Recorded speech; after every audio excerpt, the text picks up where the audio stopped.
Oh, just to let you guys know, Kurt did promise to send us some coffee that I don't believe, I'm double checking here, Just got to check, us look. in time. Well, I will There it say, is. like, I haven't even gotten my coffee yet either. So, I just got it. It's I think late. we need to postpone this recording. yeah, geez. All right. It's a dud. Jeez. Clearly, I mean, we can it's- tell who's not professional. And It's available for purchase. oh, now it's purchase. There's a link I could send you.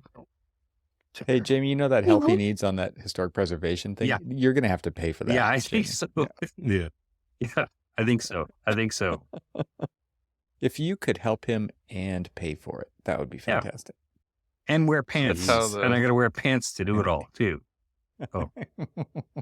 Please bring pants. Yeah. Jorts or pants, right? Maybe all in right. St. Clair's Shores, Tucky. I don't Little speak bit of the further language. Oh, sorry. There's too many St. Clair's Shores, Gross Points, all the points. We're snobbier. Well, what do you guys want to talk about today? Clearly, it's not coffee. So we get to scratch out the name of their podcast from this because some people, Jesus. Be a climate change sketch podcast. Oh, Let's talk about climate change. I was What going to time suggest, zones are like, we in here? it's 300. So, like, is this like a Sparta thing? Like, are you bringing us as tributes? Like, is this what you guys do? Like, well, yeah. I'll say that. Guess who's going over first? This guy. Yes, exactly. It reminds me of one of them was responsible for coffee delivery that never happened. Well, ask Jamie how prompt I am with anything. oh yeah, well, like, I don't know, it was like we bet on the Super Bowl, and there was like a coffee bet. You guys know when the Super Bowl was, right? Yeah, that was So- around my birthday. Yeah. That was like I lost. I quite a lost few that months bet. ago. Kurt lost that bet. I thought what you were going to say was, you know, that we had a Super Bowl bet and you bet and he didn't even know when the Super Bowl was. So it was easy to pick the winner. Maybe That's- that too. That's maybe it too. Yeah.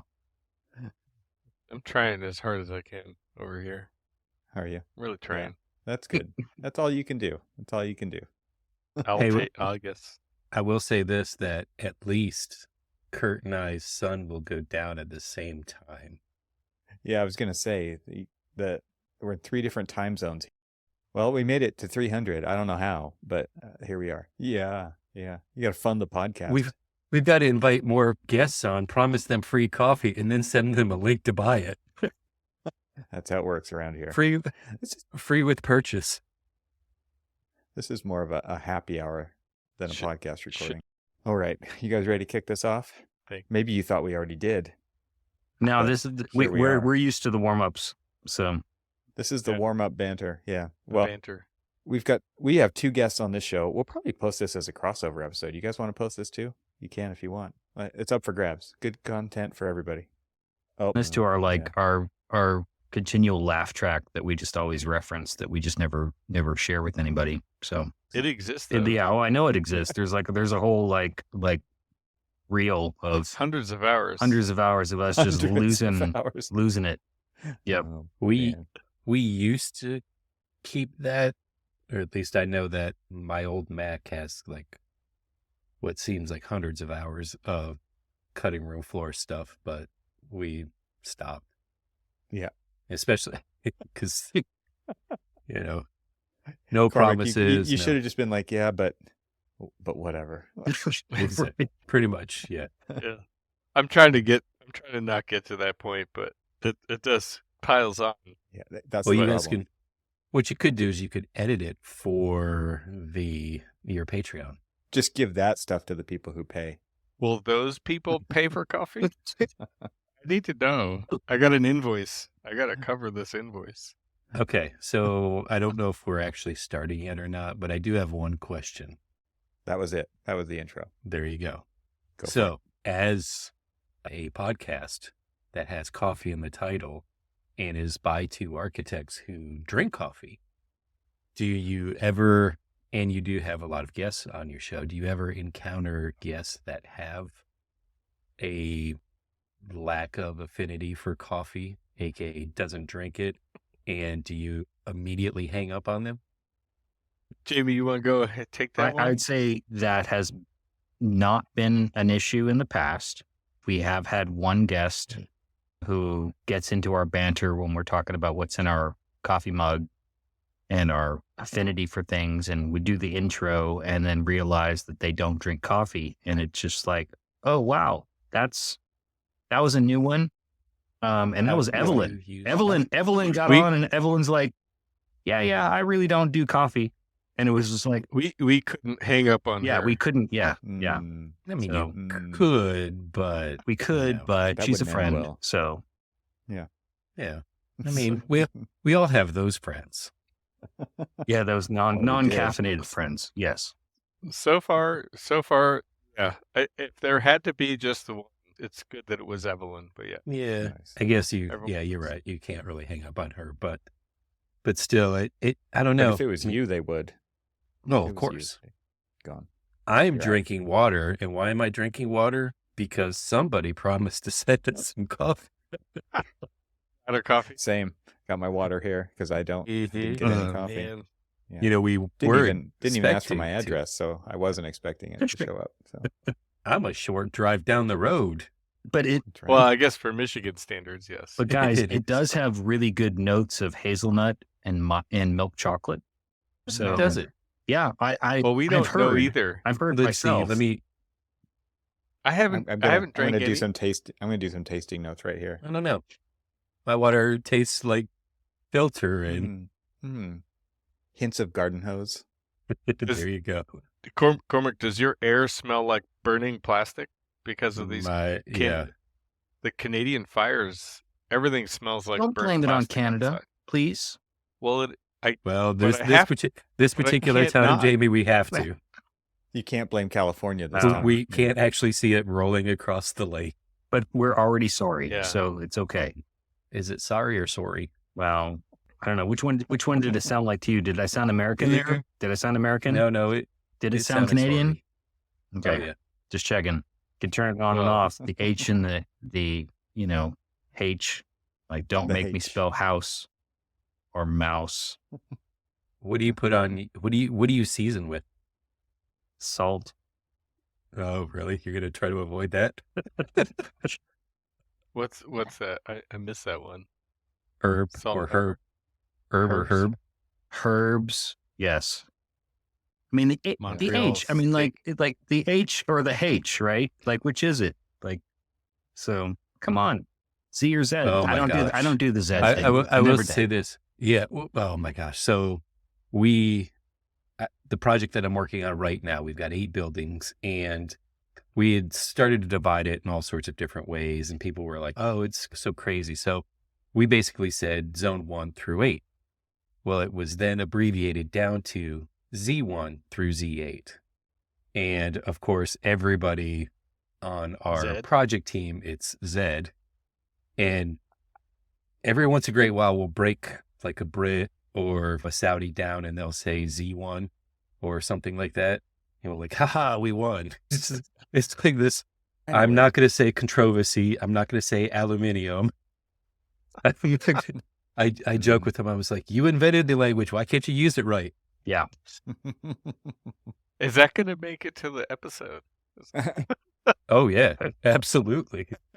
I don't. Yeah. I don't know. Cormac Who will, knows? will decide. Yeah. So let's do some introductions here. We've got Jamie and Kurt. Why don't you guys introduce yourselves? Who's gonna be the spokesperson for the Coffee Sketch podcast?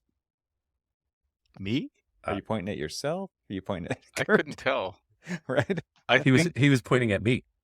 He was pointing. It was all elsewhere. his idea. It was totally his idea. So I'm gonna give Oh. him the mic. So and then Okay. I interrupt him. So like that's our Oh, shtick. perfect. So That's how it works. Just Okay. keep me from offering free coffee to everybody who listens. It's not going to happen. I'm going to go poor or I'll be rich. So you would like Yeah, do an intro. the intro for Introduce- me? Or Introduce for both of us? yourselves and Okay. the podcast, because this is a crossover episode, and it's our 300th episode. We're just celebrating. We're hanging out with you guys. We hung out with you at the AIA conference in San Francisco, and we thought we would continue that in the virtual format here and just have a little fun tonight. Oh, thanks. My name is Kurt Nicewinder. I co-host the Coffee Sketch podcast with Jamie Crawley, who's down on the other end of the screen, although you guys do audio only. No, No, we that's don't. not true. You're Not video. anymore. Anyway, so we've been doing the Coffee Sketch podcast 5 years now, so it's a very fledgling podcast in comparison to Archispeak podcast. It's an emerging podcast. If you're in the architecture industry, you've still got like 15 years to go, and then maybe then you won't be emerging anymore. Yeah. That's right. And Oh, well, we'll battle over the title of that for a little bit too, just to make it feel awkward. Podcast titling. So Jamie and I met originally on the AIA Young Architects Forum, and we became good friends through that work. And it was actually 5 years ago, so it would have been the New York conference, I think. Well, actually, it was probably, so that's a little bit before the 5-year mark, but it was at the New York conference that on a brainstorm, I suggested, hey, we should take this idea of Jamie's daily sketches that he posts on Instagram, and he uses the hashtag coffee sketch on pretty much all of them as a sort of mechanism to explain that it's a very short time frame of a sketch, within drinking a cup of coffee. And I thought, hey, let's turn it into a podcast. So let's take this very visual subject matter and turn it into an audio podcast, which Good we've idea. since turned into a video format as well. But ever since then, we've been doing this remotely. Jamie's in Texas, I'm in Flint, and so Flint, Michigan, and Austin, Texas, and we are now we're at 123 episodes, I think, is going to come out, and so we're quite caught up to you guys, and I mean we're having fun. We talk Right, about Jamie? coffee, we talk about sketches. Yeah, I'm speaking for both of us, but I don't know. Yeah, so I don't know if Jamie wants to add. I'm sure he wants to add plenty. Well, to that. real quick. So Jamie brings the coffee sketches, and you bring the coffee. What I- do you I- bring, Kurt? That was like slow rolling the setup right there. I mean, it was just like, Right. Kurt, like, did you see the big pit? Like over here, like episode 300, there's a big pit, and you're getting Right. ever so much closer to it. I think there's like, I only see really the back of the bus. Right. As it there was no in red- buses in Sparta. There was no buses in Sparta. Frank Miller didn't draw any buses in the graphic novel either. So yeah. I will say, on occasion, I do actually sketch things. So sometimes analog, sometimes digitally. But as far as a consistent subject matter, it's primarily focused around the sketches that Jamie produces. And then, but together, we have a very fun conversation about either the subject matter or the techniques employed in the sketches. And then we also talk about coffee. And occasionally we talk about gifting coffee to people. Do you? But some people, people might not make the list. Does sometimes those people forget to send coffee to other people before they appear on their podcast? Oftentimes. I'll be the first to admit that I'm not perfect and often lack a little follow through. Kurt has asked And- me what my address is Multiple more times. than once. So N+1. Yeah. Did he ask you your address for the winnings he still owes you for the Super Bowl? I mean, there was a whole prize pack like all set up for that. I mean, there was like, we were talking like Rootless is our coffee that you guys will be getting, and they've been really good to us. Kurt's worked with them, local roaster in Flint. and they have a couple collaborations that they do with nonprofits, sort of other brands. I think we're sort of the first kind of podcast, kind of artist architect thing. So that's kind of fun. They have, I think, a band that they work with as well. So They have a pro wrestler, and they have a that pro I wrestler. could- So we're I like in could really good give company. him your So, address. Yeah. Cormac, you're about to get a half Nelson. Yeah, I'll Bring- send my budding MMA kid upstairs. Get the table. It's a table match. But I think like Jamie, do you have anything to add to Kurt's intro to the Coffee Sketch podcast? well, I don't want to diminish like anything that Kurt, like he did. I mean, the genesis of the idea absolutely was Kurt's. And I was not necessarily reluctant to join it. I thought it was, an oddly brilliant kind of idea. Like, we're going to talk about sketches that no one can see at this time and have a really kind of lively conversation. And I knew that our banter was there for sure, which you guys know that kind of feeling as well. But I think the thing that we learned, at least in the first couple episodes, and then it's really kind of gotten fun since then, is Kurt really, finds up, I refer to it as curating, is so that because I'm generating so many sketches, I kind of forget what I've sketched sometimes.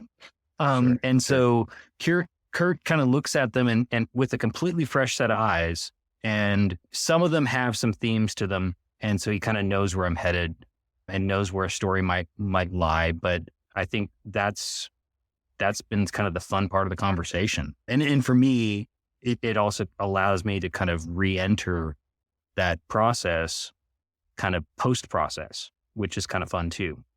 I mean, some of our stuff is a little bit more deliberate than that, but generally speaking, that's been sort of an unexpected fun aspect of the podcast is kind of the two different roles that way. Yeah, one of the things that I find interesting is just the fact that here you are creating something, and there's a variety of things. And if nobody's checked out Jamie's stuff on Instagram, we'll put a link in the show notes, and absolutely do, because they're pretty damned amazing, if I do say so myself, because I just did. Well, I mean, but and I was going to say before, like, that's how I know you is through your sketches. yeah, I mean, in and that's the, so thank you. I really appreciate that. But what I really like about it is the conversation that comes out of an observer and a creator. And that's really where I think the strength of the conversation really is you've made the creation. You've had that gut feeling of this is what you created at the time. You've sort of put it away. You forgot about it. You've moved on to the next creation and the next creation. And then Kurt comes along and says, hey, let's have a conversation about this. And he's coming to it from a completely different aspect of the creation, of his appreciation of it and his interpretation of it that you either might remember or might have forgotten. And then the conversation ensues around that, which I think is discovery and rediscovery. Well, and also sort of that's a great explanation of it, because that's a lot of what we do. And there has been moments where I was reluctant to talk about a particular sketch. And then, whether it was not necessarily the subject matter, I was like, man, that was a crummy sketch, or, whatever was, or I'm thinking back to when I did it and what was kind of going on, whether it was project related or life related or something. But it's through the experience of doing it now for several years is that it's made me feel more vulnerable in a good way as an artist and an architect and as a designer. And I think that's elicited some really great conversations between the two of us as professionals, as just sort of creatives, where we're talking about the mishaps or the missed projects, or the idea that you got to save in the sketchbook because it didn't really work out that particular time. How easy was it for you to basically post all of your stuff? I know that when I started, I was so reluctant. If you look at the timeline, and I've got, what feels like thousands of posts on Instagram, but if you look at the timeline, it was photograph, photograph, photograph. Hey, you know what? I've been doing these little Post-it note sketches. Let me just go ahead and start throwing them on there as an exercise to kind of force me into, one, kind of just putting it out there because I never really ever did. To then it's just like, all right, whatever somebody else sees and feels, let's have a conversation about that, because I know what I felt like. Sometimes it was under pressure of just trying to get something done in the timeline of a coffee. It's the artificial deadlines that we put on ourselves in that Right. sort of posting and exercise that, you know, and that was the thing. It was like the on-ramp for me. And I've shared this on our podcast a little bit in segments, not fully formed or fleshed out, but when I was sort of I've drawn like all of y'all guys. I mean, it's like, you know, the sketching and all that stuff. It's just part of who I am. Right. I mean, I got to architecture as, you know, from the art side of things for sure. And first in my family to go to college, knowing who an architect was not a, you know, or even as a career was not necessarily a thing. But given that is that the sketchbooks, when I switched kind of jobs and started my own studio and had some backing from a engineering company. So it was kind of a unique situation, but the architecture part was all me. And it was going to be built on me and my skills and how I saw the studio moving forward. And so a lot of that, and I was very, in my mind, principled. I wasn't going to go poach work from my former employers or something like that. I was going to really kind of set out with all new work, and, you know, and had some people I was working with, but the creative process, kind of creating a studio, was really, really important to me. But part of that was also making sure that I was still a creative. And so the sketching was something that was my exercise, my opportunity to do that. And had a friend who had his own studio in a different city in Texas. I'd gone to college with him and was asking him advice about starting a firm and kind of what that looked like. And as we're having these kind of conversations about business development, he said, you know, what, you've been sketching today? And I was like, yeah, I was sketching this morning with coffee. And he's like, you know, you need to post those to Instagram. And I was like, yeah, maybe. I mean, I'm looking at it and I'm thinking about it and I like the idea of it. But if I did it, I'd want to be really deliberate about it and continue to do it, sort of like what you're talking about. And, right. You know, I did. So that's what sort of started this kind of hashtag coffee sketch kind of idea of, in talking with him, my friend Matt, was this idea of like, have a person who like helps you go to the gym, right? Like if you don't go, you know, they kind of, how are you doing? Did you, you know, kind of, you know, sort of checking in on you. And so he was sort of checking in on me as I developed the studio. And so I thought, well, what if I know there is this group of architects out there that I admire and would be inspired by their work. Can I connect with that community of people I don't necessarily know yet? And can I do it through my work? Can I do it through the thing that I'm most passionate about? And so it's fostered some interesting connections with people. And that's more meaningful as an exercise than I thought it was going to be. And then it turned into a podcast. I mean, it got Kurt thinking about it differently and put his kind of creative bent to it. So, yeah, I'm a long-winded answer, but I think it's not, and we talk about this on the podcast. It's not easy to draw every day. Yeah. And, you know, and some days you're like, this is like a crappy sketch, but you, at the same time, I remind myself is like, oh, well, I'm just going to do it for a little bit and then I'll move on. And then there's tomorrow. And I might still have other work to do that I have to do some other work, you know, on. So I wanted to cut you two out and let me and Kurt talk for a little bit now. No, just kidding. The idea of doing it every day and like building that muscle, I think is interesting. And I'm thinking about myself and I'm thinking about what you guys are doing with the podcast. Like what you're doing with sketching is what Cormac and I have been doing with the podcast. At least this is my thing, is putting podcasts out there. And, you know, this isn't the only podcast I do, but it is the one I have done the most of by far. And this is the same thing. And what was connecting the dots in my brain when you were talking, Jamie, and I would be curious to hear your guys' perspective on this as well, is this podcast has done what your sketching did when you talked about creating connections and relationships and opportunities. And I think it's kind of interesting now because I look at what kids are doing, and they're really on social media a lot, the younger generations. And I don't know that they're really posting a lot or if they're consuming. I think everybody probably consumes more than they post. I would say that is probably a general statement that most of us could find true in some way. But the idea of actually creating something and putting it out there without like a real intention of getting work from it or getting something out of it, but those things do happen anyway. I think that's interesting. I would love to hear more from you both on that, because like those are the, like I said, those are the dots that are connecting in my brain when I think about something that I do often enough, because I don't sketch every day. And I don't have a discipline. I drink coffee every day, if that counts. but I don't have this creative act that I do every single day, but I do this enough that I consider this that thing that I've put out there.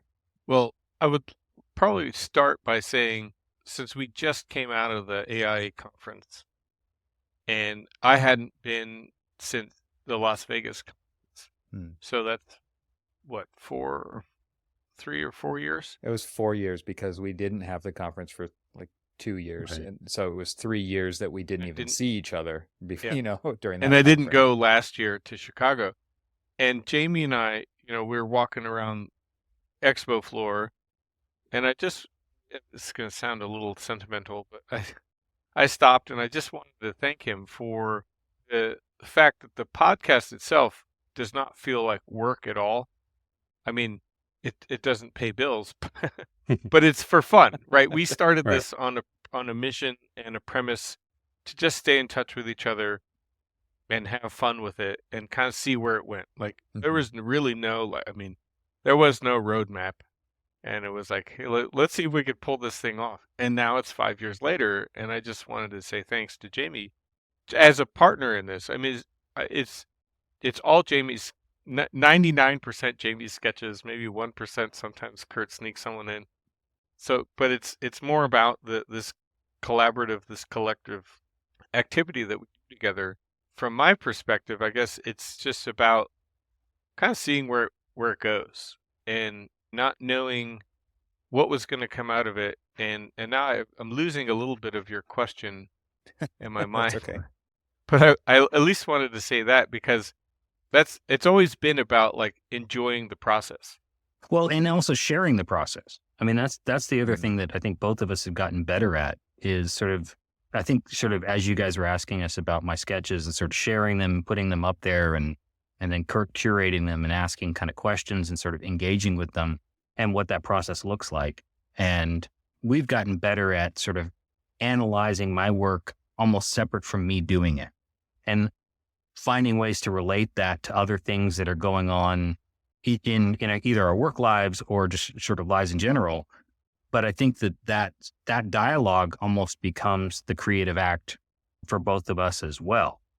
And I think it's helped us sort of think through some of the things. I mean, both of us teach or have taught. So there's aspects of that we're both very interested in. And this is a different avenue of that. But I think, Evan, when you're sort of talking about, creatives and sort of being a creative, I think that's the one thing that when we've talked to folks who've listened to the podcast, who've known us for a while, they're just amazed at how long we've been doing it and sort of that deliberateness of trying to create it, just in terms of the podcast, but also the sketches too, is that the act of creating is almost the result that we're both sort of looking for, or sort of searching for, I guess. And I'll just add to that.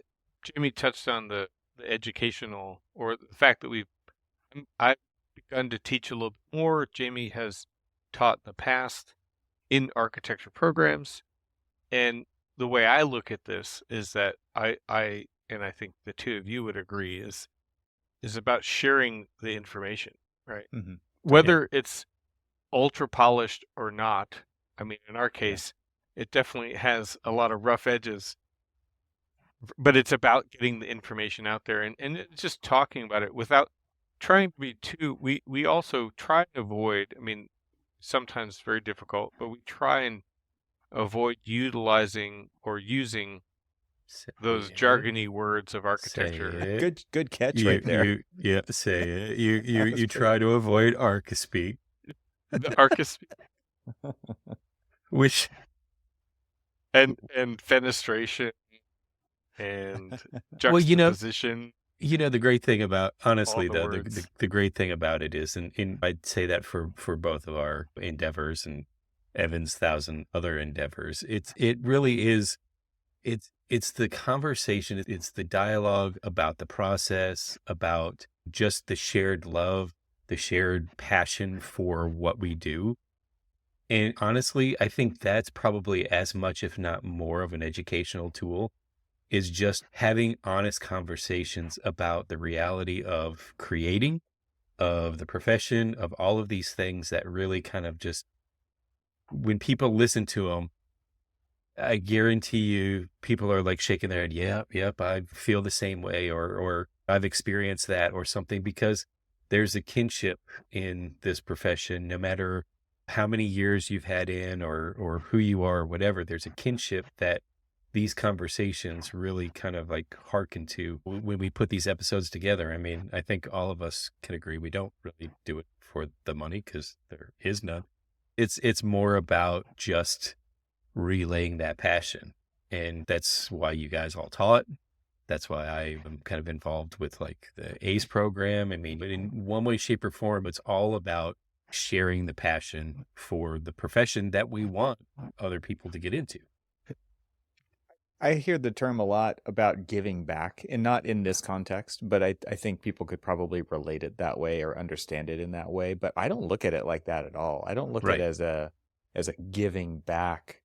I look at kind of this is more of a pay it forward kind of a thing, I think, for me. And it's not a polished thing at all. And in that way, I think it's because it's not polished, because it hasn't been wordsmithed, because the level of the lack of research ahead of time is palpable. Like this, I hope it's obvious, because it is top of mind. It is a lot of times we will show up and say, what are we talking about today, without preparation. I think it puts us in a more vulnerable state. And I hope people realize that, because it's not well planned ahead of time. Because the important thing is the conversation, and it's a real conversation. It is not a planned talking points, agendized conversation. And because you lose that vulnerability or the possibility of it going anywhere and going deeper, and the depth that does happen. I mean, maybe it happens a lot, maybe it happens rarely. I don't even know. Like it all blurs together. Like you talked about, you can't remember your sketches, Jamie. I can't remember the podcast conversations because I have podcasting amnesia, right? Because there's a lot of them. And so, of course, we say the same things again. Sometimes we actually change our viewpoint, and people could track that over time. And I've had somebody say that, oh, you don't think the way that you used to. Well, I hope not, right? I hope Right. that Please. is happening Yeah.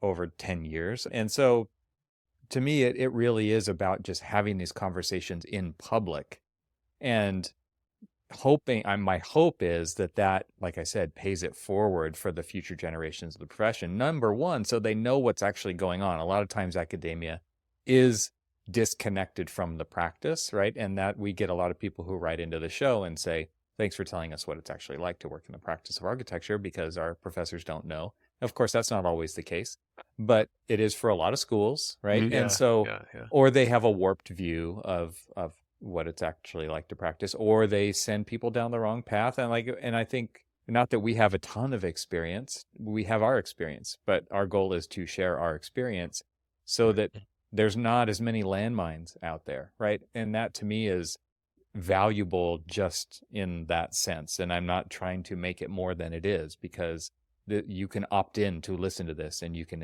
just as easily opt out listening to it. It's not like a Library of Congress kind of a thing, I don't think. But my goal with this is really just to have these conversations in the open, and that has created interesting connections and opportunities. Like with the two of you, I think we all, at least my experiences, we met in Vegas. Like that was, like Kurt said, it was 4 years ago, right? So in person for the first time. I was standing in line for a tour and I saw Jamie, right? And it was like the connection, and then I saw Kurt shortly after that, and it was that kind of thing it would have never happened if it weren't for social media and podcast. And just to create something, and going back to this idea that you brought up, Jamie, of just making the act of making something and putting it out there, it's a small percentage of people in the profession who are doing this intentionally to this very big potential audience. Maybe people will see it, maybe they won't, but that has created some really interesting stuff that wouldn't have happened otherwise. Well, and along those lines, I think it's, I mean, like I talked about, like myself as not really knowing what architecture was or whether I wanted to be an architect and all those things. But once I sort of realized there was an art component to it and that there was a creative act to it and then a collaboration part to it, I mean, it started like peeling off the layers. I saw all these other kind of ways for me to kind of get engaged with it. And part of it too was also just sort of this sense of discovery of looking at other people's work and trying to understand how did they get there from here? Because architects are really, even with magazines and publications or monographs or whatever, they don't really talk about kind of the creative act itself. And that's always sort of fascinated me, just in general. From an art perspective, going to museums and looking at artwork or whatever, and trying to understand that from other people's viewpoints kind of helps me look at it from my own and kind of how I'm working through things and sort of thinking through them and why I'm a mimic. I can mimic other people's sketches. That's how I sort of taught myself how to draw. But I have also developed my own style, which I'm very aware of. And so that sort of creative act is very intriguing to me. I don't completely understand it, probably couldn't speak well to it.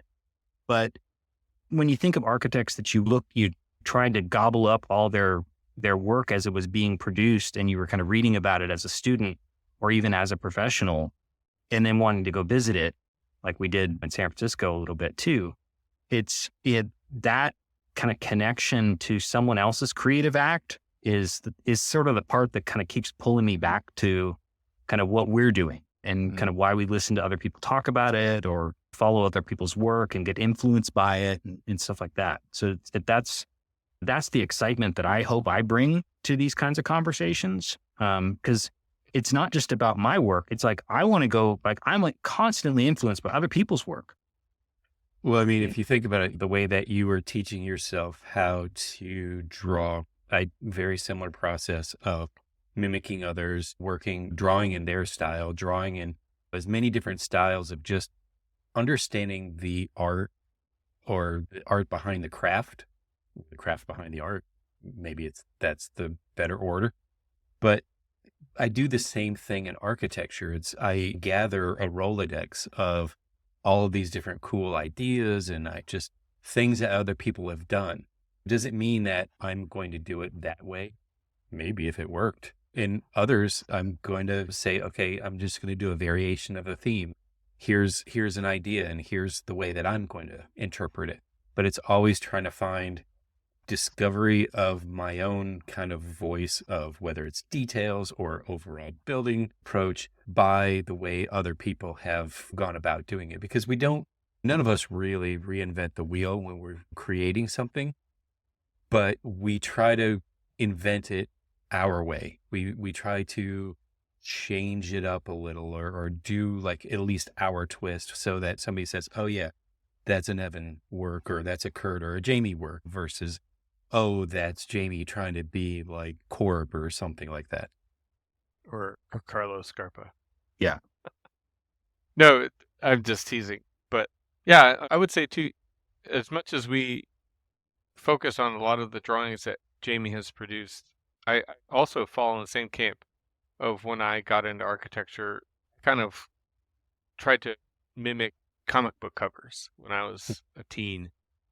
And then I've learned over the years, this is very common to a lot of people, is I was a big fan of like This Old House and like how behind the scenes, like what happened behind the drywall. Yeah. So couple that with some a level of ability to draw something or use a pencil and hand-eye coordination coupled with an interest behind the sort of the nuts and bolts of things. Honestly, I mostly enjoy construction administration before the drywall. All right. And, Oh, yeah. and Yeah. there's these phases of construction where, okay, you have the slab, not much to see there. You start putting up some walls. The building looks a lot bigger than you designed it, at least to every me. time. Yep. And then when the drywall goes on, it then becomes a lot smaller than you designed. Oh, yeah. And then when it finishes, it kind of somewhere falls in between of like too big, too small. Like, okay, I think I did all right compared to like dollars per square foot, whatever your client is like saying in your ear. But I don't know. At least for me, that's kind of what encouraged my interest in going in architecture. In case you were concerned, curious about my. I was concerned, not Cormac was curious.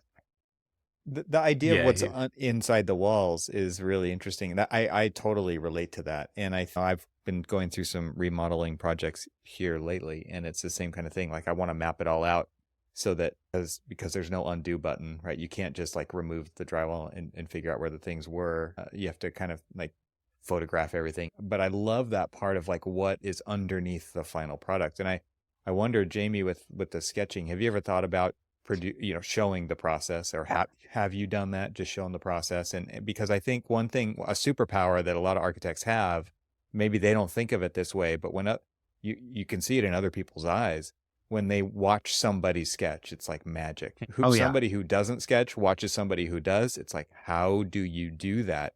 And it just becomes a communication method at another level. It just becomes, as soon as you're talking and sketching at the same time, it's a time machine. It transports somebody somewhere else, and they're thinking about it in a completely different way.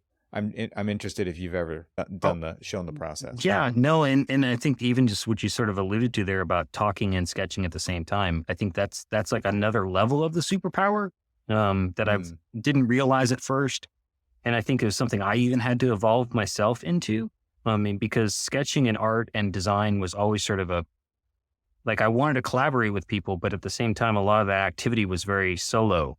And so sharing the work, that's one big hurdle for a lot of folks, sort of showing it, demonstrating it in front of folks. That's like you say, that's a whole nother thing. But it is something when you have a client or colleague, friend, parent, relative, whoever, person on the street, which Kurt and I experienced in San Francisco, who's like sees you sketching a building, like they immediately equate it with architecture, first of all, which is sort of interesting. I never would have done that, maybe. But it's from the podcast point of view, we've tried to do, and it just sort of, we've had experiments in it, and it's something that we're trying to be more intentional about, sort of to close out the year. We've talked about some strategies about how to do that. But early on, when we were just completely no video, or anything like that, I would do a series of sketches and I time myself. I do that from time to time anyways, is I set a stopwatch and try and force myself into a 2-minute sketch, a 5-minute sketch, a 10-minute sketch. And I've taken photos of it at those points and shown kind of what it looks like, no matter what. And because I'm not trying to hide anything, there's no practice. Like I'll do the 2-minute sketch, take the picture, 5-minute sketch, take the picture, so on. And then Kurt is great as a partner in crime in this to talk through that and sort of, and let me see it through his eyes and let him describe what he's seeing. And it sort of jogs thoughts about what I was doing in those moments, which really has helped me. I mean, it's helped me now to talk about the work as I'm doing it. So I've done some sketch courses, some sketch tours here in Texas, and I'll be able to walk and talk and sort of draw to people and things like that. And break down what I'm doing while I'm drawing it, depending on the audience. So if it's a bunch of architects, it's like, here's some thoughts about what we're seeing. Here's how I'm going to approach it. And I start talking about it, and I'll do it like a 30-second sketch just to explain it, because I don't want to bore anybody. They all can sketch too. But, that's a different skill. And it is about sort of sharing that so that others do it too. And I'm hoping others do it so that I can learn from what they're doing. I mean, kind of selfishly. Add to that too, the over the past 5 years, there's been a few episodes where, like Jamie explained, he had a few posts on Instagram that were at, let's say, like 2, 5, 10, 20 minute of one sketch. And then we use that as the subject matter of one episode to talk about the exact, what did it appear like in those different phases of the process. And when we started the podcast, it's primarily was about finished products, or at least sketches that were posted online. We can debate about finished or not, right, all day long. And then since then, we every once in a while we'll do something that was fun, which will probably come back at some point. Was like a lightning round. We took like 10 sketches and forced ourselves. I think it's probably a symptom of early podcaster experience, trying to be more brief about things. And so we forced ourselves to take 10 sketches and only talk about each one for 2 minutes. They were all finished in that case. But then lately, which I think Jamie was kind of getting to, but to make it more concrete, is that with the advent of the technology that we have, like phones and being able to post this stuff, is Jamie is starting to dabble in video recording while sketching at the same time. And so it's really exciting that the capability is a lot more at our fingertips, I guess, for a lack of a better term. That the idea of the showcasing the process, or some would say like how the sausage is made, right? And so Jamie's some of that starting to come out, and we're working on trying to figure out how to kind of showcase more of that and then be able to talk about it. Well, because I mean they are fast. Yeah, they are it fast goes back to sketches. Anyways. I mean that's what I try and do. Is I try and do them fast to begin with. So what Kurt's describing, sort of it took us like about 4 years to figure out that was probably something we should put on the podcast. But yeah, it's sort of seeing it a little bit sped up, but they're still really short segments. And like, you can just sort of see my hand kind of moving around the page. And I know what I'm doing now that I'm sort of psychoanalyzing it more, but it's intended to, like you say, sort of demystify that superpower a bit, but at the same time engage at a different level too, so that it's fun. I mean, and it should be fun for other folks too. I wonder if, because so I follow probably more artists than architects, and Twitter, Instagram, whatever. And it's all because I enjoy watching the art of making, or at least the products of making. And so when I follow an artist who they do kind of like either a live sketching event, or they just post the process online, and they're doing like maybe a 10-minute sketch or something like that, and I'll watch the whole thing, because it's not like, it's always interesting to watch them and listen to the way that they narrate it. They narrate it through the mistakes. They narrate it through the successes. They narrate it through the, what the hell was I thinking when I did this kind of thing. And the thing about it is, I think it got to a point where the more and more they did it, the more and more they felt comfortable with presenting it in its rawest of forms, with all of the mistakes involved. Because you would see people post like a few little increments here and there, but they really didn't want to show the mistakes. And every sketch is a mistake, or it's just like laden with all sorts of different mistakes. And that mistake turns into something else. Or I rarely draw architecture in the more traditional sense. I do this little fantastical sketches here and there kind of thing. But and most of that is like, I start sketching and I'm like, oh, that's not going to turn out the way I wanted it to. So I'm going to do something else. And then it's just like, wait, here's some random line or something. Okay, now that random line is a branch that's puncturing through some dilapidated shack or something. And, it always keeps like teaching me, it's like, what's the next step? What's the next step? What's the next step? And I think it would be pretty interesting to have you do the behind the sketch kind of process of just like, well, this is what it is. This is what you get, kind of thing. It's like, mistake or not, this is what it is, because that's sort of what sketches are, right? It's Well, an exploration of a mind. it's like those are the words of encouragement that I need, because it's like, for me, it's sort of that imposter moment of not the work itself or the process or what we're doing or anything like that, but I think the teaching aspect of it that those creators are doing. Because I can't really, Kurt and I've talked about this, is I really never had like an art teacher. Right. And so you had a couple people every once in a while. I told Kurt a funny story about when I was like 9 years old and went to an adult art class that my mom had signed me up for in the summer, thinking it was an art class for her son who drew all the time. And then we got there and it was a bunch of 30, 40, 50, 60 somethings. And I'm the only kid. I think that's sort of, it's a hang up for me and I know it. I'm working through it, but it's something certainly that I want to do. I've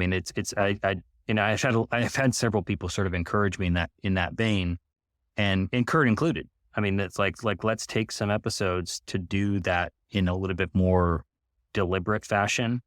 Because I'm not afraid to talk about the mess ups like he talked about with the sketch or something like that. But it's usually sort of after the fact. It's not in the moment. And I think that's more genuine. I want to get there. Well, I think too, what Cormac is getting at is I'll speak in the I'm not going to speak for our profession, but in a way, talked about how you look to more artists that are posting things, is that our profession isn't, and you two have probably talked about this multiple times on your podcasts. Like, our profession is not very good showcasing the process, more the finished product. And I wonder if we were more comfortable in the profession of architecture and just showing, like you said, the mistakes, right? Like if we're drawing through the process of developing a building or something like that, and showcasing how, like, okay, I'm doing walls, things like that, and then it doesn't work, but show it, right? And maybe we would attract a little more attention from people that understand that it's not always a finished or perfect product. Well, And but even more so, think about how much we struggle at explaining our value. Right. People see, it's like, oh, how long did that take you? And they just don't really understand the process behind it. And to kind of demystify that, the creative process, the detailing process, the construction documentation process, all of these processes that it takes to get to that, oh, how long did it take you to do that moment, is the stuff that where we bring most of the value. But for some reason, because we never show it, never showcase it, we never show people how long it really takes to do what we do, people always question, how hard can it really be? Well, there's that side of it. It's a double-edged sword, though, right? Because it's like, what do you mean you make mistakes? What do you mean you go through Right. iterations? What do you Right. mean you don't have the right answer the first time? And I think that's where this imposter syndrome thing also creeps up, Yeah. right? Which is a lot of architects feel like they have to have the answers all the time. And we have a real hard time as a profession saying, I don't know. Those three little words, right? That let me take that and come back to you later is a really hard thing for a lot of people to say. Yeah. I think it is a catch-22 kind of a situation. It is because we don't talk about it or show it, but it's also, we're afraid of what happens if we do, right? So I think all of that, it plays into the psychology. And something that's changed in my brain in the last couple of years is like, there is no such thing as mistakes. Like that, we're talking about this like there's problems with this process. They're not at all. Like I don't know what word is going to come out of my mouth next. I actually don't know. Do you know? You don't know either. You don't know what word's going to come out of your own mouth next. Like, you don't know what thought's going to come into your head next. You can't control what you hear. You hear everything as it happens, right? And like, the same thing happens with the design process, with the sketching process. You don't know what's coming next.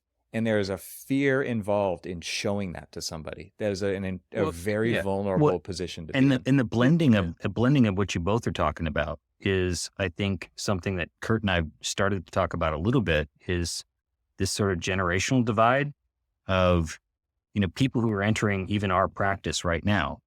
There's and this is, I hate to be sort of, generalizing, but I'm going to, is that it's there. What you just were saying, Evan, is like, there's this immediacy of like, I can't get it wrong. Like, I have to have the right answer. I cannot fail. And I can't fail because time is all sped up on us now. And so the fact that I'm comfortable making mistakes, sketching and talking about it with my colleagues in the office, and kind of working through ideas that are just sort of coming up, like you said, not knowing what the next thought is, and kind of getting stuff down on the page just to kind of have the conversation with people. Like, that whole process for my team for a long time, they were like, what the hell are you doing? And then once they realized what I was doing and that they could engage in it and their engagement was critical to it, then it's gotten really rich. But for me, I've, not to point at the generational thing, but it certainly feels that way a little bit. And so it's that kind of push-pull is something that I think is an interesting thing to kind of talk about and tackle. Well, think about how we present architecture. When we're sitting down with a client, we come to them and we may have a few iterations and then kind of, here's what we settled on. And what's interesting about all of that is we never, again, so it goes back to this whole not really showing the value in the process. We know that the 3, the 4, the 1 idea that we came to present to them has got at least 50, 100, 150 babies laying on the floor somewhere that were all sorts of different ideas that we had gone through and said, oh, what about this? Or, oh, what about that?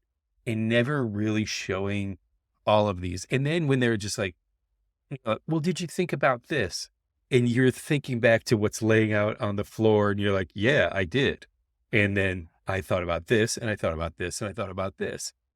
Yeah. And so going back to kind of something that you had said about, generational, is I started to see, as we were creeping further and further away from, and I'm holding a pencil for some reason, but, further and further away from the pencil.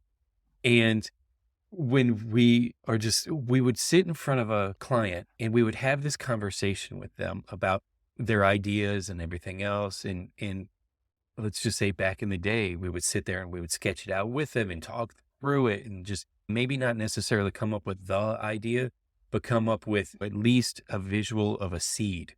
We got further and further away from that, where they're like, okay, well, here's what I'm thinking. Like, okay, I'm going to write a bunch of notes and all of this other stuff, put a little bullet points. I'll circle a few things that they really, really were focused in on. And then we say, well, give us a week. We're going to go back to the office. We're going to whip it up in CAD. We're going to do a couple of renderings and stuff, and we'll come back to you. Probably one of the most successful meetings that I've ever had was I was sitting, and this wasn't that long ago, to be quite honest with you. I was sitting in the conference room at Washington University in St. Louis, and I was talking to them about this late minute ad because we were going to demo this pedestrian bridge all the way to the existing building. And then they decided, hey, no, we're not going to do that. We're going to build the first half of the bridge, but we're going to connect it to the old part of the bridge. But for that year, we want to shroud the connection to make it look finished and polished, because we've got a lot of dignitaries coming through here. We've got a lot of, we've got a graduating class. We've got all these people who come here, and we don't want to look at, this construction. Okay. So I'm sitting there, and as we're talking about it, I'm sketching ideas. I'm facing them and I'm sketching ideas, and we're talking, and I'm continuing to sketch and kind of continuing to refine it. And the guy who to he was an architect, and he also ran and I'm blanking on the famous architects that he ran their office for them, husband and wife team, postmodernists. Come on, somebody help me out. And Thank you. Brown. Yes, he ran that office. And so like he does what we do. But I'm sitting there and I'm sketching. He's like, yeah, that's exactly what I'm thinking. And then he stopped and was like, wait, did you just draw all of that upside down towards me?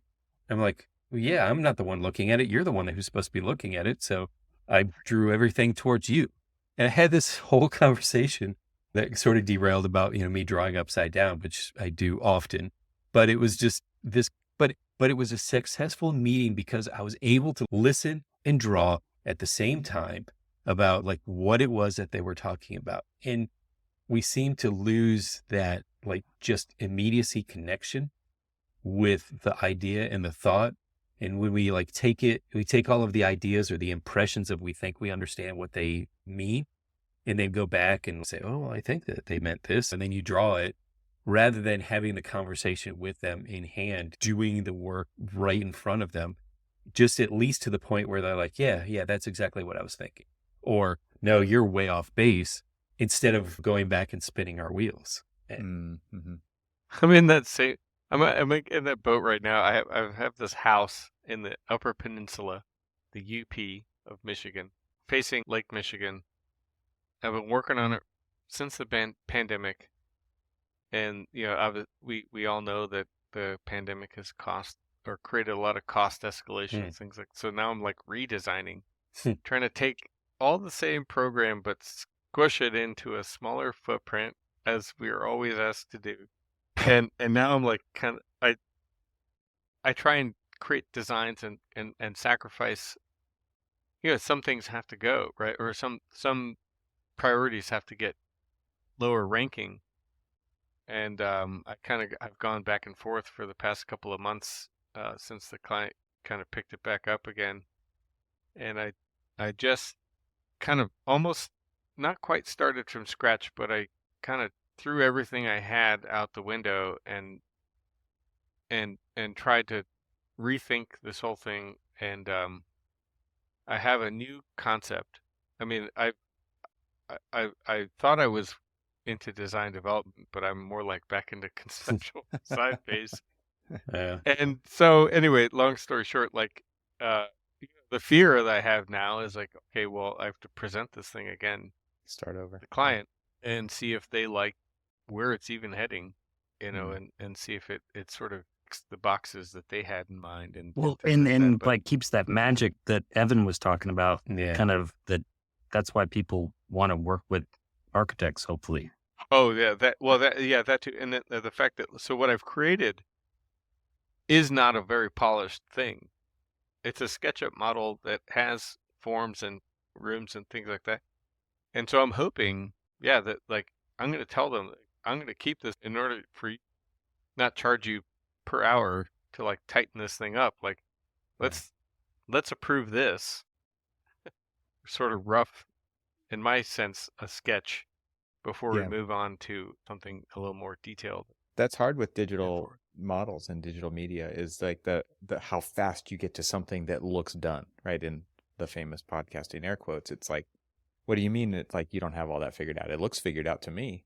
And then you're thinking, well, and you might be farther ahead than you're even showing them. Oftentimes that happens, right? You're 3 steps ahead, but you dial it back because you want to talk about this. You don't want to talk about that yet. And I think that the whole, as you were speaking, Kurt, I was thinking about study models. I was thinking about when we were in school and you would shred a wall off of the chipboard model because it wasn't precious.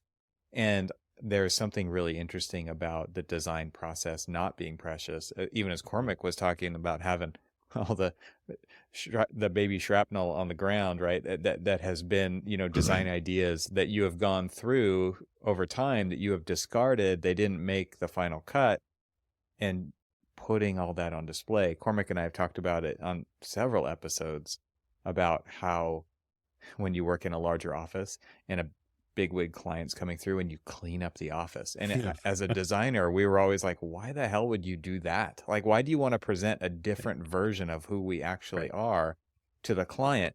And it's because of there's this perception out there that this is a clean process and that it's very linear and that these loops don't happen and that there aren't layers of trace on the floor. And they absolutely are. We're not even honest with ourselves about the process that we engage in and communicate to others. And it's funny because when we're trained in school, we're so ingrained in the design studio and what we all know what a design studio looks like. It looks like hell, right? And we're cool with that. Like, we're totally cool with that because that's what it is. Like, the design studio is a tool itself. Like, it is a workshop, and it's a mad scientist workshop at that, right? And you don't know what pieces are going to come together to make this magic project happen. And that's happening with every single desk in the whole studio, right? And so it looks like a bomb went off on purpose.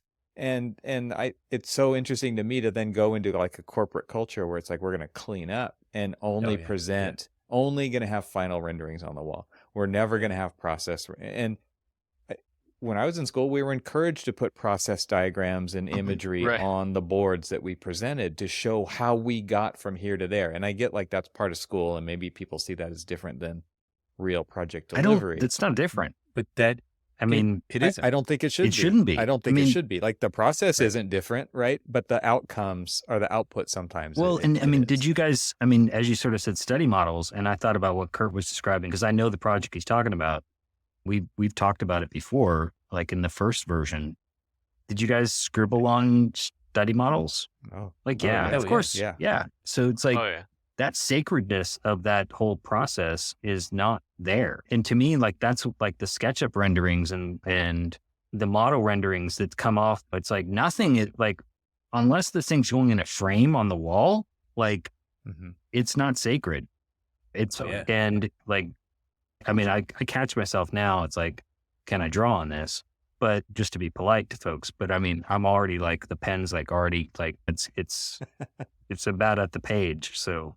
Well, I don't know if we still go through that same effort of the study model the way we did then, where I would have hot glue gun and just a stack of chipboard ready to like just rip it up and glue it together and just say, oh, no, that doesn't work, and rip it off and glue something else on there. And nope, that doesn't work. And then do whatever and just like iterate right then and there and have that conversation either in 3D or in Sketch or draw or say, or you're like, oh, I'm going to like color over the roof and say, this is the material that I meant it to be, and those kind of things. And we don't, I would say that even though we do seem to have some kind of concept of the concept, we don't really go to it the same way because the tools seem to be different. That gives us a different level of output and a different level of like immediacy. I see most people who like sit there and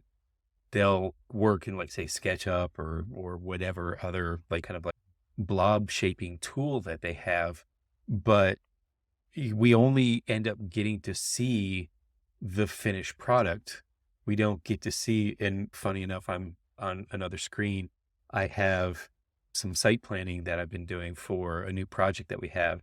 And I'm not going to say the name of the project, but blah, blah, blah, 1, 2, 3, 2A, 2B, of course, 3, 3A, and so on and so forth. So like, I've at least kept as a memorial all of those iterations of the different thing, because there is something from all of the other ones that I recognize that, oh, this might be of value, like, to the next iteration, or copy over the next iteration, and the next iteration is something completely different. And it's just like, and then when somebody says, hey, did you think about that? I'm like, yeah, hold on, click, click, instead of shuffle, shuffle, it's now click, click.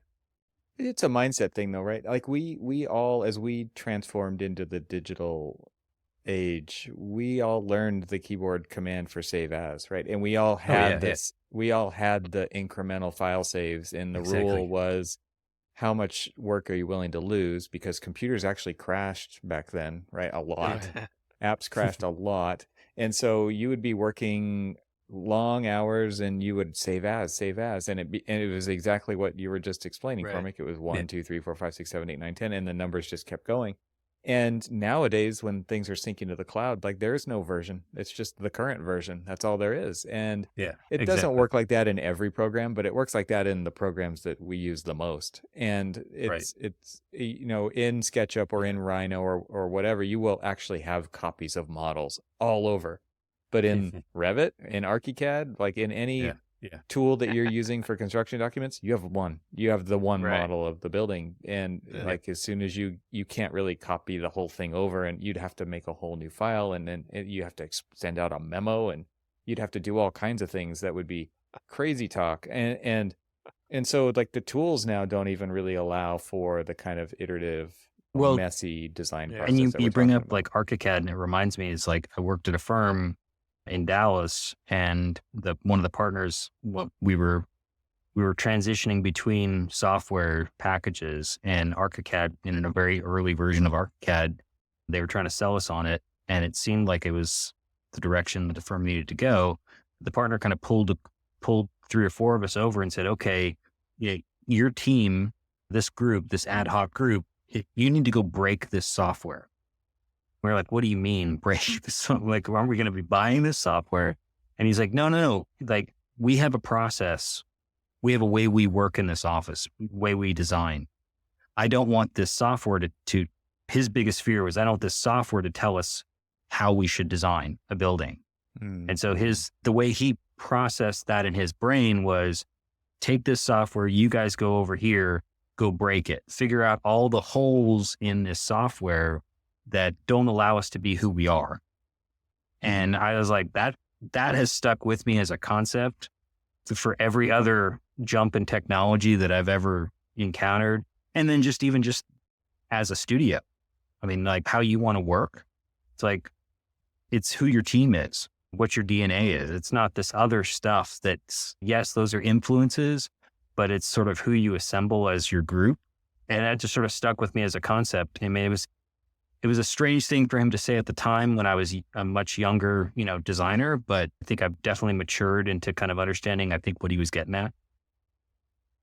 Haven't you found, though, that what his fear was, and now he was coming from a completely different, let's call it the dark ages, where it really was pen to paper, and now it's click to screen type approach of things, that a lot of people are really in this is, we're facing this conversation with AI and things now, is that it's the tools. It's just like, how do these tools best, it's not, is this going to mess up our process? It's how do these fit into our process? Where do they fit? What do they do for us to help enhance or at least alleviate some of our process? Some of the process might be so incredibly tedious that we want it to do something for us. And I've always, because I have been around long enough, in all of us that now all have gray hairs, we've been through the process, and we've been through all of these different changes, from hand drafting to CAD to BIM to now the next thing on the horizon. And it usually falls into 2 camps. It's the people who embrace the new technology as a way to just alleviate them from some of the things that they don't want to do, or maybe it might help them out, or maybe it like alleviates a step. Modeling. Now we don't have to do 3 different programs to do a 3D model. We can do a 3D model and our plans and all of this stuff all in one thing. And so it's just this kind of like weird kind of shying, either acceptance or shying away from technology as the way to kind of like support your workflow. And Is it time that I get to say that the famous Evan Troxel quote that Yeah. architects hate 2 things, right? Was it, we don't Mhm. like the way things are, and change. Right. yeah, And What I think of, that's where the conversation has kind of circled, but it's a natural progression, I think. I think when I think of what Jamie was talking about, and I think about what you're talking about, Cormac, because I've been on both sides of that for sure, Mhm. and I see this as I want to go back to there's nothing needs to be perfect. Like it is perfect. There's no one way or the other. It's like yes, and we have to do Yeah, all of these exactly. things, and some firms have to. Everybody gets to choose for themselves. But the idea that popped into my mind when Jamie was talking was like they know who they are. That firm knew who they were, and they didn't want that to get screwed up. And the reason they need to protect that is because they know who they are, and that is their value. And I think a lot of firms out there don't know who they are. I think they want to be everything to true. everybody, and some firms are somewhere in the middle, right? And so, Well, and Evan, it's what you just interesting to said, me to like, think about. is Go knowing, ahead. and then knowing who you are as a creative. Like that was the sort of takeaway for me was, who am I? Like now that I've left that firm, like, you know, like, who am I? Because there's arm wrestling going on every single day about standards and who should use what tool for what. And firms are spending a ton of money on this stuff, and they have to train people how to use it. And there are all these struggles, and they're real. And then there's like the art of the process and who you are and your identity and what value you bring. And those are kind of competing against each other a lot of times. And it's like, who's got the bigger hammer here? Is it the accounting department and the IT department, or is it the design department? Right. And who makes the money in the firm? I mean, this is a constant arm wrestling. Like who brings in, like, why do we exist is a question that doesn't get talked about enough, right? Is what are we here for? And because I think a lot of times it is for all the things, right? And therefore we have no priorities because we have all the priorities. And this is the kind of thing that a lot of firms struggle with, for sure. Yeah. I do find it interesting. We can go on, but I do find it interesting as we've been talking through, as I'm listening to everybody else, is there are certain aspects of the process that have kind of faded away, at least for me. I moved from a bigger firm, say in the California side of my life, to Michigan, to smaller firms, and now a practice of one, but where I don't have anybody to answer to but myself. But Or blame. or blame. I suppose some of the advancements in software that don't get talked about as much are the things that have eliminated the aspects that used to drive us crazy. But the fact that they've sort of worked those kinks out in the background, and now I don't even think I can't even describe like one or two, but now I don't really worry about certain things, except for you brought up the fact of the versioning, which, like, I tell my students, the university that I'm at gives them laptops, and so there's hardware to work with. It's like, just save a copy. Like, don't change the one you have. Like, if I see you 2 or 3 times a week, don't delete that model. Like, save as and make an edit over here. Like, you're not losing any. You're not going to get penalized for using up hard drive or something like that. Right. But so anyways, I mean, I kind of diverged from where I was heading, but Nice work derailing us there, Kurt. Jeez. Well, but I mean, you know, to kind of re-rail you, That's a thing. it's put a it thing back now. on the tracks. If you think about like all of the different software that we had, all of these different tools, I mean, I'm blanking exactly what you call it, but when we were trying to do like the sun path diagrams, and we would build a physical model, and we'd go in and we would, you know, put it in. Heliodon. Thank you, Heliodon. We had this big, massive Heliodon in our school, and you think about all of that, and now it's a software. Now it's a tool that's even built in that we can have as an add-on into Revit that basically helps us kind of do all of the same analysis a lot of different ways, but now we can iterate a lot quicker. And there's a lot of things. I mean, sure, there's some kind of, I don't know, maybe it's a romantic feeling that I have of like doing more things hands-on than in the computer, but it's still this opportunity for us to be able to iterate faster, to be able to say, okay, our windows on this side of the building I think about some juries that I sat through of yours, Kurt, and I'm thinking about like all of these people these kids who are like shying away from putting the windows on the southern exposure. So they like bricked up an entire wall, and I'm like, whoa, like you're missing some amazing design opportunities just by, and then there was others that would like present and they would show like their studies and stuff and say, well, here's how I've chosen to mitigate that problem, but here's the design that I could come up with. And you just say, okay, yeah, these, they're getting it and they understand it.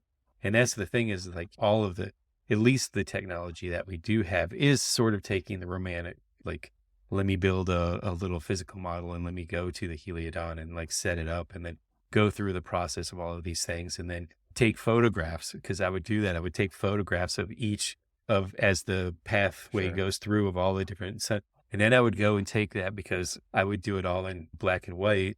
And then I would go and develop that film and go into the dark room and I would do all of these things. And so like the romantic nature of that whole process was lost, but it's lost in a way that if you think about it, that was like maybe a week's worth of time where you can do it in just a few hours or a few minutes in some cases to iterate and do all of that. And then go back to, as another quote of Evan is, technology's here to pour us to do the things that we really want to do and help eliminate some of the things that we don't really want to do.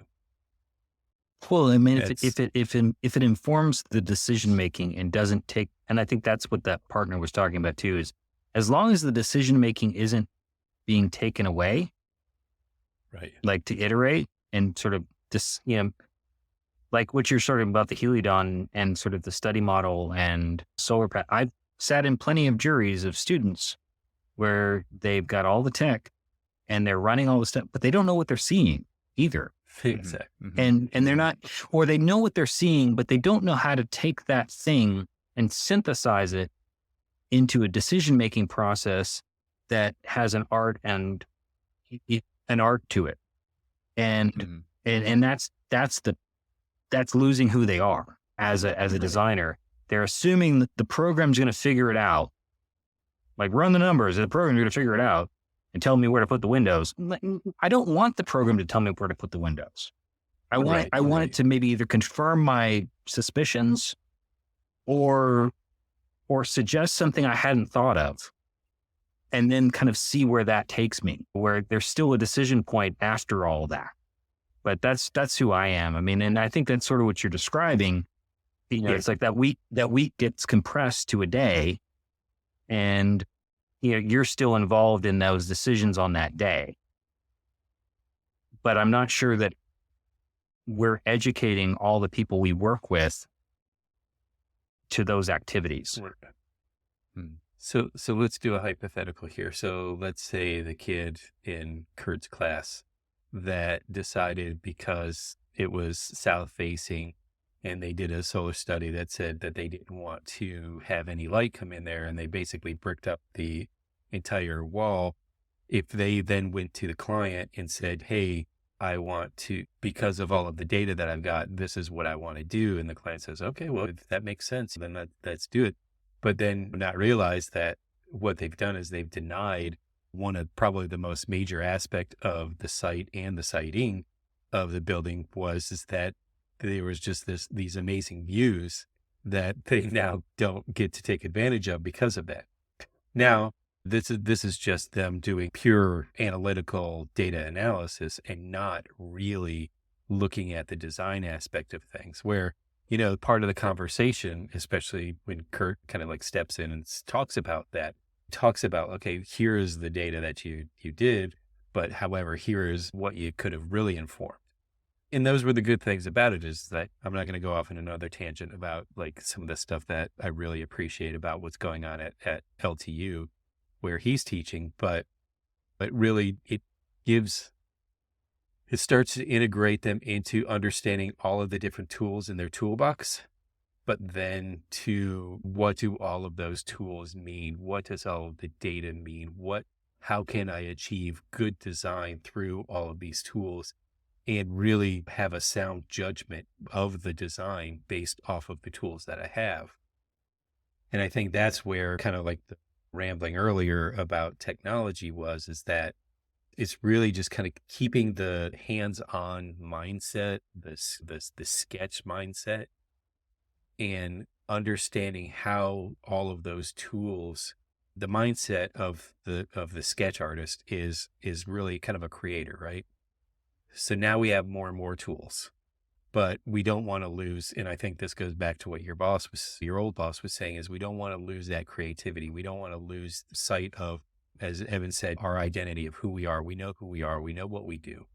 Now, how do we do it better? Something that's come up a couple times on Twitter, I think, was the main place that this came across my radar, which was like, what is a sketch? Like in Jamie's case, it's a literal sketch, right? But for somebody coming through architecture school now, it could be code. It could be 3D modeling. It could be different things, and that is a sketch to them. It could be the phone in your camera, or the other way around, the camera in your phone, right? It's like there's so many ways now that you can use a tool to support your creative process, and it doesn't have to be this one. And it's not for me to say which one you should use. And I've been on the other side of that argument too, right? Which is like, no, you have to use these tools to do this now because of firm and politics and standards and all that kind of stuff, right? And so it's a tough nut to crack for sure, but it is interesting to me to think about it in that way and say, like, what is it? How do you sketch? Because it might not be like with this writing implement on this flat plane. It could be a completely different thing. And now there's VR, and there's so many different ways in which people can express creativity, and it doesn't just have to be that one way anymore. And the whole idea of what is a sketch is kind of an interesting topic in itself. Yeah. So I have a question for you both, and I'm going to ask her if he agrees with me. So Evan, like your background, like just makes me believe that there's multiple Evans in multiple universes, all having like simultaneous podcast recordings. And it just hit me like the more we've been talking that this isn't the only conversation that's going on with you right now. Which version? Cormac, do you have that? Do you have that moment every once in a while when you're just like, which Evan am I talking to? Oh yeah. It's just like, wait, am I recording Archispeak, or is he recording Truxel, or are we on Peopleverse here, or like. Well, there's four of us. This is the now. multiverse. This is the Peopleverse. Yeah, exactly.